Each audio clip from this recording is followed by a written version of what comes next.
Hola amigos, ¿qué tal estáis?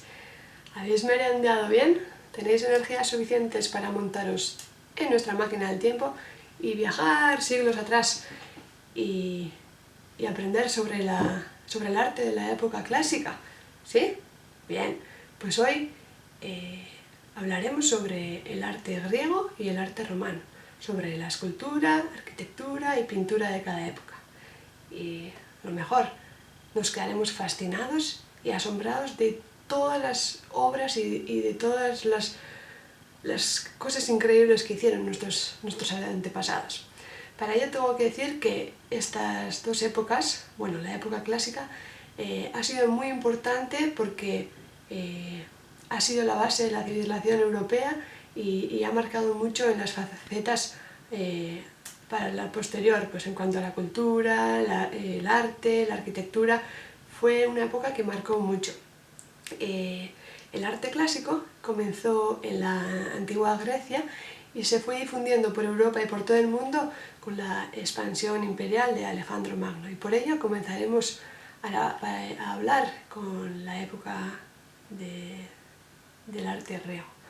Bien, para que os ambientéis un poquito y os centréis y contextualicéis en Grecia, os pondré música de aquella época. No se escucha bien, pero esta canción es muy alegre. Y bien, entonces, para comenzar, hablaremos sobre el arte griego. Y tengo que deciros que el arte griego fue uno de los pilares esenciales en la historia del arte, básicamente por su concepto de belleza, que se basaba en tres ideas fundamentales. La primera idea es el sentido de la proporción y la armonía. La segunda sería el concepto de equilibrio y la simetría compositiva. Y por último tenemos el concepto de la perfección técnica. Veréis cuando os muestre las obras qué importancia le daban al detalle y a la perfección esta. ¿Vale? Entonces comenzaremos con la escultura.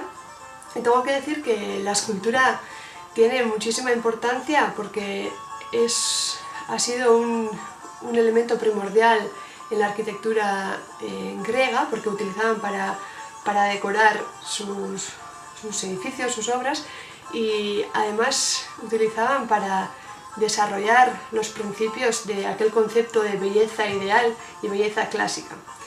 Entonces, estas esculturas simbolizan el hombre perfecto, tanto físicamente como espiritualmente, y se basa en una composición equilibrada y mantiene un canon de proporcionalidad. Ahora os mostraré, como veis en esta escultura, el canon de proporcionalidad que se mantiene es sobre más o menos, el tamaño del cuerpo es más o menos entre 7 y 9 cabezas de la escultura, y veis que está perfectamente proporcionado y que es una obra magnífica. Y bien, tengo que decir también que la escultura, voy a bajar un poco el volumen, tengo que decir que la escultura del arte griego ha evolucionado y se divide en tres distintas etapas. La primera etapa se le llama la etapa arcaica, y aquí las figuras más representadas o que más caracterizan se llaman kurosi, les llaman kuros y kores. Aquí podéis ver. Bien, y se definen por su forma de bloque, por su frontalidad y su rigidez. Y ya veis que hay una ausencia de movimiento, prácticamente son como postes. ¿Vale? Esta sería la etapa arcaica. Segundo, tenemos el periodo clásico, que aquí se acentúa más la perfección técnica y se muestra un poco de movimiento y se buscan las sensaciones de desequilibrio rompiendo con la armonía. Y aquí os voy a mostrar algunas de las obras que pertenecen al periodo clásico. Ya veis que hay un movimiento, que ya no hay esa rigidez y rompen con la armonía. ¿Vale? Y por último tenemos el periodo helenístico, que aquí se rompen todos los principios clásicos de la armonía, y la proporción y el equilibrio se reemplazan por una postura más exagerada. Y las esculturas representan emociones, es como si las esculturas hablaran. Yo he elegido dos esculturas que quiero mostraros porque me encantan y pienso que definen muy bien estas características de exageración. Primero tenemos el Laconte y sus hijos. Aquí veis, el padre está con sus hijos y aquí podéis ver en la cara del padre cómo transmite el dolor moral, la presencia de la muerte de los hijos. ¿Cómo pueden hablar las miradas? Es una pasada todo el detalle y todo el sentimiento que transmite esta escultura, ¿vale? Y la segunda obra que he elegido yo se llama La Victoria de Samotracia, que es una obra también que es una pasada. Aquí podéis ver, es como si fuese un ángel que tiene el vestido que levanta el viento, tiene unos detalles muy realistas y esta obra tiene una altura de casi 2,5 metros, es una pasada y está todo hecho a mármol y se elaboró 190 años antes de Cristo. Es una pasada, a mí me encanta, la verdad. Sí. Y luego, bueno, eso en cuanto a la escultura. Si seguimos con la pintura, prácticamente no queda nada de pintura de la época griega, simplemente quedan algunos perolos de cerámica, pero hay que decir que estas cerámicas son las obras más antiguas que se conservan de aquella época y aparte la pintura que se hace, o sea, de la cerámica es de una gran belleza y es muy detallada. Y aquí también se destacan tres periodos que ahora os mostraré. El primer periodo se le llama el periodo geométrico. Bueno, os mostraré después de decir las tres épocas. El periodo geométrico, que son las primeras obras de cerámica, y es bastante sencillo, bastante cuadriculado y pues eso, con líneas rectas y bastante simple. Del segundo periodo se le llama las figuras negras, que aquí aparece la figura humana siluetada en negro sobre fondos ocres. Y el tercer periodo se le llama figuras rojas, que es una técnica justamente inversa a la anterior, que las figuras son coloreadas de color rojizo o del barro y destacan sobre el fondo negro. Pero esta tercera técnica, digamos, es más compleja y tiene más detalles y figura más motivos. Entonces, aquí podéis ver el periodo geométrico, las figuras negras en fondo ocre y las figuras rojizas en fondo negro, ¿vale? Bien, y por último, en cuanto a la arquitectura griega, tenemos que decir que la arquitectura griega se basa en los templos griegos. Todos los polis, todos los templos tenían las mismas características y ellos querían que todo fuera igual en cada lugar. Mira, aquí os voy a mostrar una imagen de la estructura de un templo griego para que vosotros vayáis observando y viendo las características típicas y a ver, yo de mientras os iré hablando y dando más detalle. Tengo que decir que los templos griegos fueron construidos para ser contemplados desde el exterior y es por eso que pues la apariencia externa tiene el valor principal. Tengo que decir que también todos los templos responden a las características que definen el concepto de belleza que hemos mencionado anteriormente, que por ejemplo en cuanto a la armonía y la proporción, pues todo está interconectado y todo está matemáticamente medido y todo está diseñado. En cuanto al equilibrio y la simetría, pues todo está en perfecto orden en el diseño y también en la distribución. Y la característica que a mí más me asombra, que comentaremos más tarde, es la perfección técnica, que utilizan reajustes ópticos, la utilización de colas de Milano y el perfecto escuadrado y pulido de la piedra que utilizaron para construir. Tengo que decir que el templo está construido en una plataforma que realzaba y que se dividía en 3 zonas, que se le llaman pronaos, que sería el vestíbulo del edificio, luego la sala principal o la sala de la divinidad, que se le llama el naos, y por último el opistómodo, se le llama al lugar donde se guardaba el tesoro o el lugar de mayor importancia, ¿vale? Otra de las aportaciones más fundamentales de la época griega es la utilización de los órdenes clásicos. Ahora os mostraré.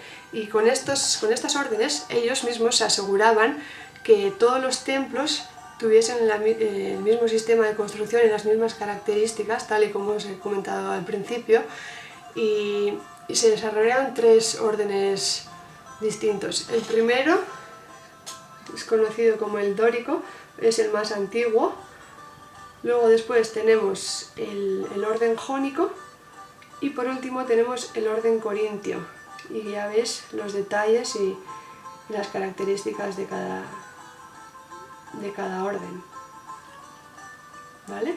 Entonces, entre todos los templos hay uno que es el más destacado, que se encuentra en el corazón de la Acrópolis de Atenas. Supongo que ya habéis habéis oído sobre él. A ver, niños, a ver, os doy unos segundos para que penséis de qué templo estoy hablando. Tic-tac, tic-tac, tic-tac. Bien, pues se llama el Partenón de Atenas, ¿vale? Entonces, este edificio es un edificio que se construyó 440 años antes de Cristo y sigue siendo un modelo de excelencia para la civilización occidental. A mí lo que más me sorprende o lo que más me fascina es el reajuste óptico que tiene. Mira, se me ha olvidado mostraros, este es el Partenón, como se ve, tal y como se ve hoy en día, pero bueno, lo que estaba comentando es el reajuste óptico que tiene este edificio. Es tan perfecto a la vista que parece imposible que sea todo tan recto, pero es que tiene un truco. No hay prácticamente ninguna línea recta. Mira, esto es todas las curvaturas que tiene,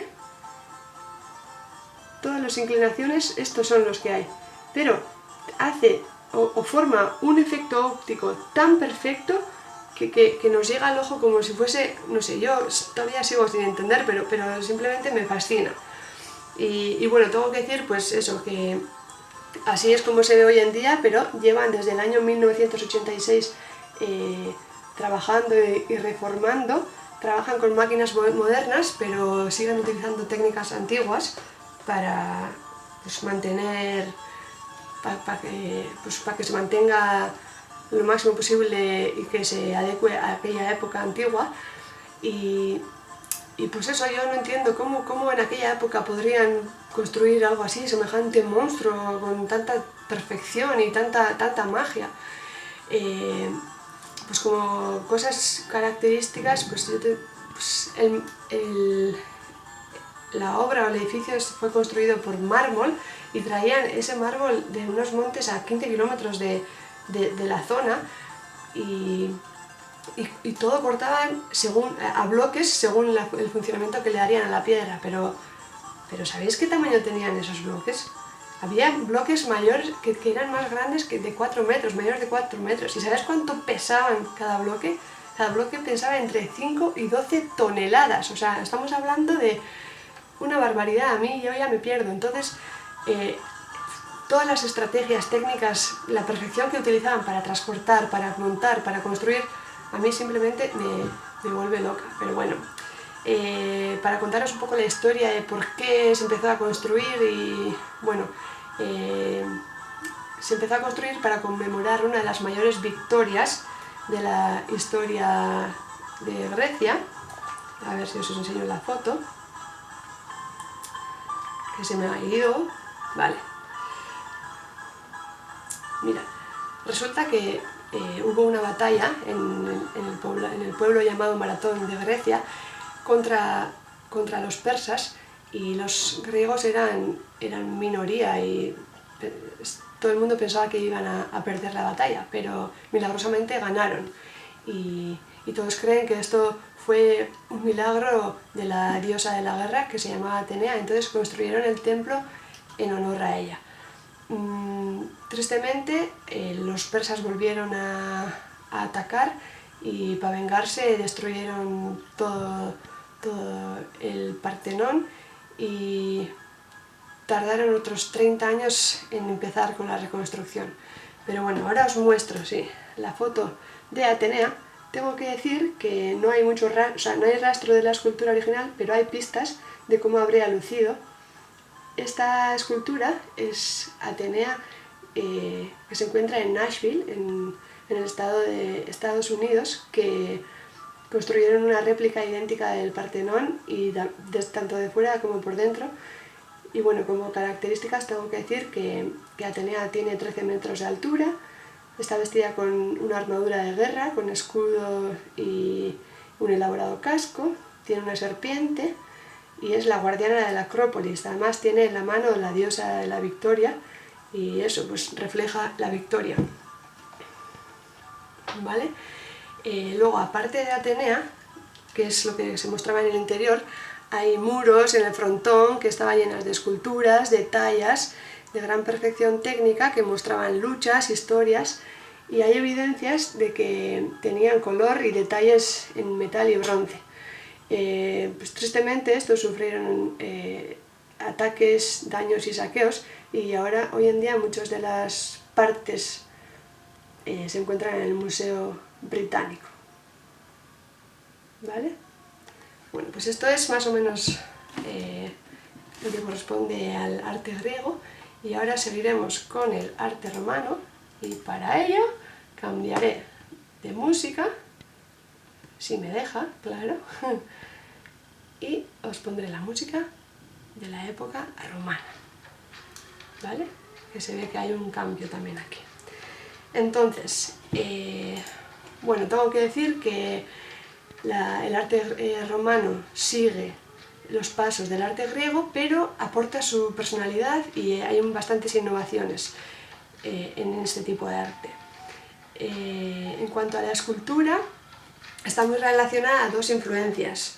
La primera es la tradición griega, porque hay numerosas copias del arte griego que mantienen las características que hemos estado hablando, que son la proporcionalidad, la simetría y la perfección. Y la segunda influencia es la tradición etrusca, que esta ya es una complementación a la tradición griega, y aquí ya se incluye el realismo, el retrato fúnebre, los bustos, y hay mucho más detalle, todo es mucho más realista, ¿vale? Entonces aquí en las esculturas hay dos géneros fundamentales, que son el retrato y la relieve. Y bueno, en cuanto al retrato tengo que decir que son mascarillas de difuntos hechas tanto de cera o de yeso, y representan un realismo físico y gestual del ser humano. Aquí, como veis, el gesto, los detalles son una pasada. Y luego, por segundo, tenemos el relieve, que son grabados de edificios conmemorativos y que tienen un sentido narrativo. Y aquí pues ya veis que hay una riqueza gestual también, y está muy detallado y todo es muy preciso. Y siempre hay una movilidad en toda la narración, y eso es una pasada también lo que hicieron aquí nuestros romanos. Voy a bajar un poco el volumen, que se oye mucho, y si no, no me concentro. Vale, en cuanto a la pintura hay una novedad también que se le atribuye la técnica del mosaico, y tengo que decir que hicieron muchas decoraciones de muros y pavimentos, ¿vale? Tanto con pintura y mosaicos. Ellos mismos crearon técnicas propias de pintura y que distinguían distintos estilos, y que son conocidos como los 4 estilos pompeyanos. Aquí podéis ver los estilos de pintura desarrollados por ellos, y que son los 4 estilos pompeyanos. y bueno, utilizaban para decorar las casas de la gente rica, por supuesto, y trataban temas pues, mundanos y poco trascendentes. Y como características, pues eso, utilizaban perspectivas geométricas, colores bastante alegres y también pues brochazos con brillos de luz. Y de segundo, en cuanto a los mosaicos, pues se utilizaban para la pavimentación de los suelos y la decoración. Esta técnica consiste en unir distintas piezas pequeñas de varios materiales y formaban estas grandes obras de arte que son una pasada. ¿Vale? Entonces, aquí también en cuanto a la arquitectura de la época romana, tengo que decir que la arquitectura fue la aportación más sobresaliente de esta época porque construyeron, o sea, fue un ejemplo de perfección y pues tienen la característica de monumentalidad, la funcionalidad, los avances técnicos y la ingeniería innovadora que implementaron y su diversidad de edificios, que fue una pasada. Ahora os mostraré algunas fotos y hablaremos sobre ellos. Tengo que decir que aquí también se mantiene el orden de la simetría de la época griega, pero cambia completamente el sentido de la proporción.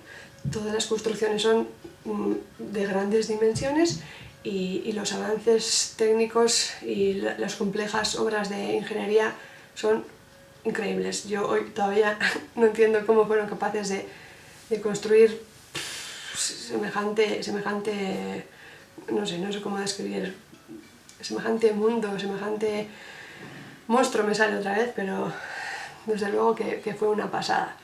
Entonces, en la arquitectura romana se destacan la construcción de bóveda de cañón y la lista de cúpulas como cosa significativa, pero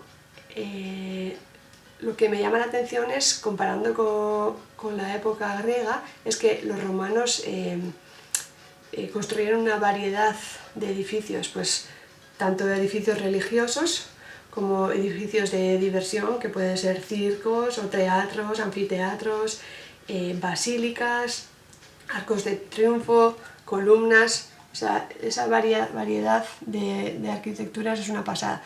Esto sería el circo. Aquí podéis ver el Teatro de Mérida, lo que queda. Aquí un arco romano que podemos encontrar en varias ciudades de Europa. Y aquí tenemos el Panteón, que también es una obra magnífica, con una cúpula preciosa.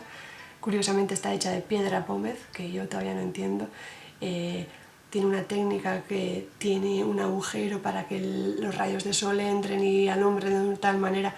Es simplemente increíble. Y bueno, entre todas estas obras arquitectónicas, pues yo me voy a centrar en el más importante o más sorprendente, que es el Coliseo romano, que se encuentra en Roma. Y tengo que decir que Vespasiano, quien dominaba, quien estaba al servicio del pueblo en aquella época, construyó un coliseo, el nombre tenía, o sea, llamado Anfiteatro Flavio, que se considera el corazón del Imperio Romano, y este hizo que el antiguo emperador Nerón, él tenía en sus jardines un espacio que tenía utilización propia de privada, y este quería ofrecer al pueblo pues un espacio donde el pueblo podría divertirse, entretenerse y disfrutar. Entonces él mismo creó este coliseo para el disfrute de la gente de Roma.